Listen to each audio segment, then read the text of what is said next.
Au nom du Père, et du Fils, et du Saint-Esprit. Amen. Mon Seigneur et mon Dieu, je crois fermement que tu es ici avec moi, que tu me vois, que tu m'entends. Je t'adore avec profonde révérence. Je te demande le pardon de mes péchés et la grâce de faire avec profit cette prière. Marie, ma Mère Immaculée, Saint Joseph et mon ange gardien, intercédez pour moi. Chaque année, nous fêtons la résurrection du Christ et nous sommes certainement plutôt contents d'être arrivés au temps pascal après le carême. La résurrection ne nous pose peut-être pas de problème, tant mieux si c'est le cas, mais au fond, nous nous demandons peut-être en quoi elle nous concerne. De quoi, concrètement, la mort et la résurrection de Jésus m'ont-elles vraiment sauvé? Je vois encore beaucoup de mal dans ma vie, et aussi beaucoup autour de moi. Il suffit de consulter n'importe quelle actualité. D'ailleurs, Jésus, si tu as vraiment triomphé, pourquoi tu n'as pas rendu une petite visite à Ponce Pilate le soir dans sa chambre, ou au Sanhédrin en pleine réunion là, pour leur faire peur, leur faire regretter ce qu'ils avaient fait, leur condamnation? Ah mais pardon Jésus, encore aujourd'hui, je suis un peu comme les disciples, qui auraient bien vu leur maître en libérateur politique, temporel. Nous, disaient les disciples d'Emmaüs, nous espérions que c'était lui qui allait délivrer Israël. Et il n'a pas fait. Mais aujourd'hui, Seigneur, nous savons bien, et je sais bien, que tu n'étais pas venu pour triompher des Romains ou des autorités juives de l'époque. Toi, Dieu le Fils, tu t'es fait homme pour vaincre le mal, et même depuis l'intérieur de l'humanité, en te faisant homme. Toi qui n'as jamais péché, qui es totalement en dehors de la sphère du mal, tu es descendu à la dernière place, celle des pécheurs, celle de ceux qui ont fait le mal, pour faire remonter de l'abîme toutes les personnes qui accepteront le salut. Tiens d'ailleurs, Seigneur, salut, la notion de salut, d'être sauvé, il faudrait que je comprenne un petit peu mieux. Il y a 3 ans, Monseigneur Rouget, l'évêque de Nanterre, avait organisé un colloque sur ce sujet. Il était persuadé de l'importance capitale de la notion de salut dans la culture actuelle. Et c'est bien de reconnaître qu'on a besoin de salut. La culture est très individualiste, très, très solitaire en fait, et peu de gens réalisent combien le Christ s'est uni à chacun. D'abord aux baptisés, bien sûr, mais même le Concile Vatican II disait par l'incarnation, le Fils de Dieu s'est uni d'une certaine manière à tout homme. On a du mal à accepter ça, à le comprendre. On a du mal à se rendre compte qu'aujourd'hui, grâce à la passion, à la mort et à la résurrection, si nous l'acceptons, nous sommes de nouveau enfants de Dieu par le baptême. Parce que le Christ est mort pour nous et sa mort nous a rachetés, écrit saint José Maria. Et ceux qui ont été baptisés à Pâques, ils ont certainement cru cela. Ou s'ils n'ont pas encore compris, ils vont comprendre que je suis enfant de Dieu, à nouveau, après le péché originel. Parce que le Christ est mort pour moi et je suis passé par le baptême, par sa mort et sa résurrection.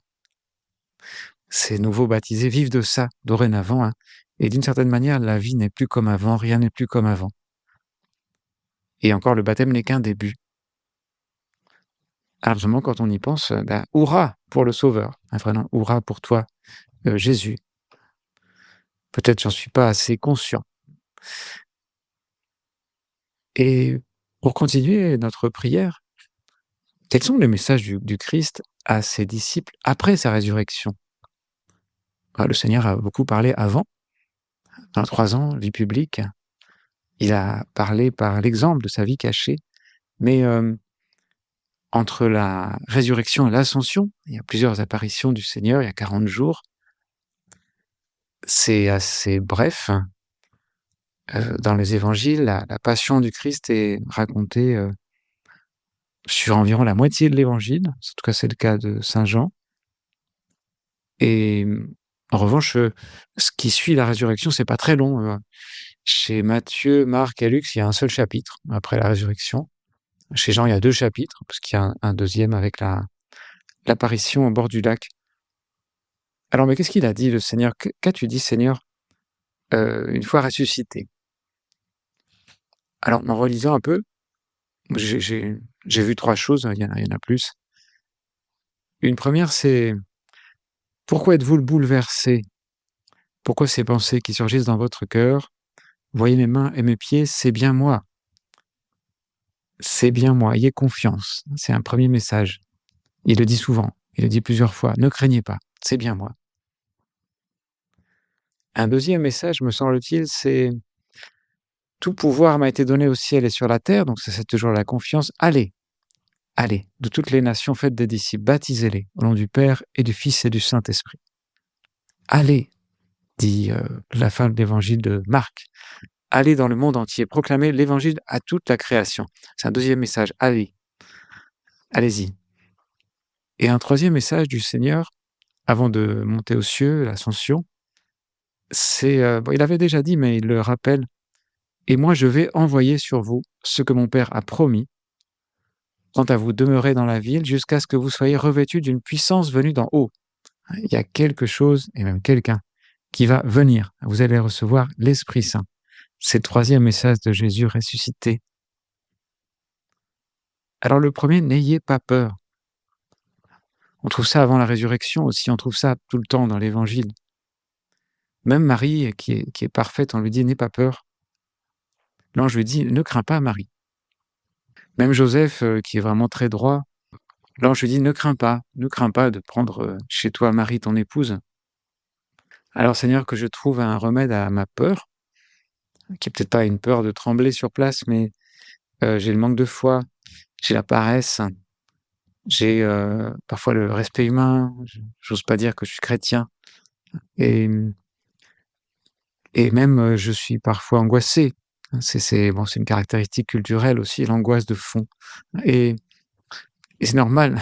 Jean-Paul II disait: «Bah, il faut que dans la conscience de chaque être humain se fortifie la certitude qu'il existe quelqu'un qui tient dans ses mains le sort de ce monde qui passe, quelqu'un qui détient les clés de la mort et des enfers, quelqu'un qui est l'alpha et l'oméga de l'histoire de l'homme». Ce quelqu'un, c'est Jésus. Que je n'ai pas peur, Seigneur. Temps pascal, c'est un temps de paix, hein, que la paix soit avec vous, dit Jésus. Et il nous dit aussi, deuxièmement, allez-y, hein, allez dans le monde entier. Alors, qu'est-ce que je réponds autour de moi? C'est une bonne question. Quelle ambiance est-ce que je diffuse? On n'a pas forcément à parler tout le temps de Jésus parce que, bah, déjà, et dans la vie, il y a plein de choses et il y a beaucoup de motifs d'amitié. On parle pas tout le temps de lui, mais dans nos propos, dans notre manière de voir le monde, dans notre optimisme et pas pessimisme, dans notre manière d'envisager la réalité, quelle ambiance je diffuse, Seigneur? Est-ce que est-ce que je suis, comme disait aussi saint José Maria, un semeur de paix et de joie? C'est souhaitable. Donc allez, dit Jésus. Il y a des gens qui ont gardé un bon souvenir de la foi parce qu'ils ont connu, un chrétien qui était rayonnant, qui était spécialement, en paix, hein, et qui leur a parlé de Dieu. Et enfin, dit Jésus: «Vous allez recevoir l'Esprit Saint». Alors oui, Seigneur, tu as attendu avant la grande confirmation. Aujourd'hui, c'est la confirmation. Tu as attendu 50 jours avant d'envoyer l'Esprit Saint, avant que le Père envoie l'Esprit Saint.